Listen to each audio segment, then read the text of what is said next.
Assalamualaikum warahmatullahi wabarakatuh. Perkenalkan nama saya Elva Irwana Putri NPM 20082602336. Nah, di sini saya akan mempresentasikan hasil tugas saya yaitu mind mapping dari mana blok respirasi yang berjudul asma. Di mana asma merupakan sebagai suatu penyakit atau kelainan yang disebabkan oleh hiperresponsif dari saluran nafas dikarenakan adanya paparan terhadap benda asing yang menyebabkan penyumbatan aliran udara yang bervariasi dan reversibel. Untuk faktor risikonya tersendiri terdapat ada faktor genetik, di mana adanya faktor genetik terhadap seseorang yaitu kecenderungan alergi, seperti alergi dan adanya mutasi gen dan defek pada epitel bronkial. Selanjutnya ada faktor eksaserbasi, di mana itu faktor eksaserbasi merupakan adanya pemicu atau trigger yang menimbulkan hipersensitivitas jalan nafas berupa infeksi pada saluran napas atas. Alergen-alergen seperti serbuk sari, bulu hewan, debu, dan lainnya. Selain itu juga adanya polusi udara seperti asap rokok dan bahan kimia. Terus ada juga obat-obatan seperti aspirin, NSAID, beta blocker, cuaca dingin, serta latihan fisik. Selanjutnya yang terakhir ada faktor lingkungan, di mana adanya faktor lingkungan yang berperan seperti akses kebersihan, baik perseorangan maupun di lingkungan masyarakat. Untuk patofisiolnya sendiri itu adanya perjalanan penyakit asma dimulai dengan adanya dua faktor, yaitu faktor genetik dan faktor lingkungan, serta faktor eksaserbasi di mana dapat menimbulkan adanya atopi, yaitu respon terhadap reaksi hipersensitivitas alergi di saluran nafas, yaitu reaksi hipersensitivitas tipe cepat, di mana alergen akan berikatan dan memicu pembentukan antibodi IgE yang berkaitan dengan antibakteri. Antibodi akan berkaitan dengan sel MAX dan mengeluarkan histamin serta mediator kimiawi lainnya yang beredar ke jaringan. Untuk klasifikasinya sendiri itu ada 4 klasifikasi. Yang pertama ada intermittent, di mana gejalanya itu terdapat di bulanan. Gejalanya itu lebih dari 1 kali dalam per minggu tanpa gejala di luar serangan atau serangannya singkat. Gejalanya itu malam lebih kurang 2 kali dalam sebulan.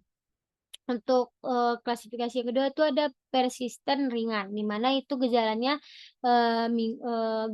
itu 1 kali per minggu, tetapi kurang dari 1 hari. Serangan dapat mengganggu aktivitas dan tidur.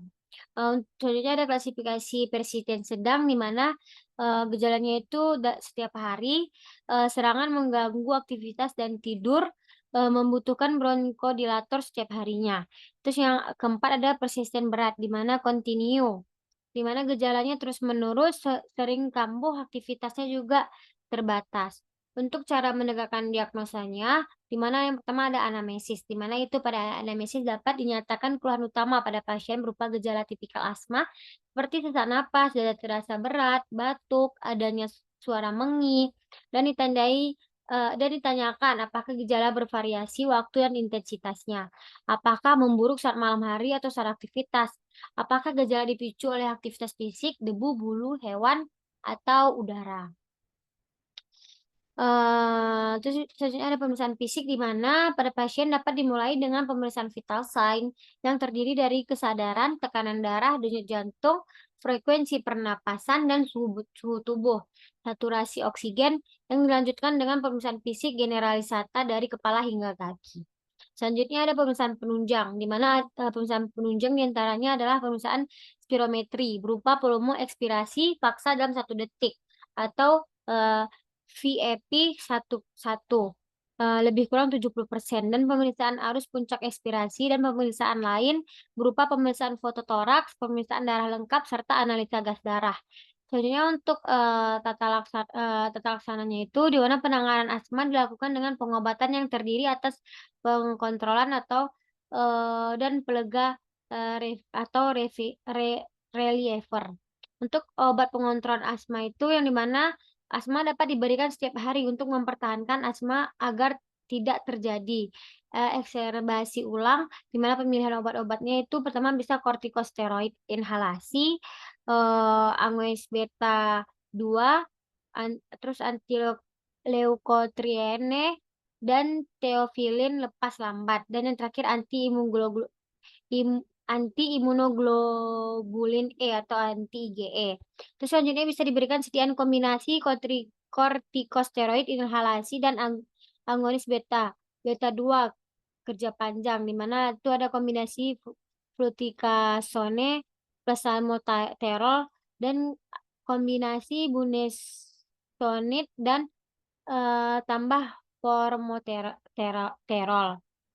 Untuk, selanjutnya ada obat pelega asma, di mana obat ini membutuhkan untuk merelaksasikan otot polos serta mencegah bronkokonstriksi pada saat serangan akut, di mana pilihan obatnya adalah yang pertama agonis beta 2 kerjanya pendek atau SABA seperti salbutamol dan terbutaline.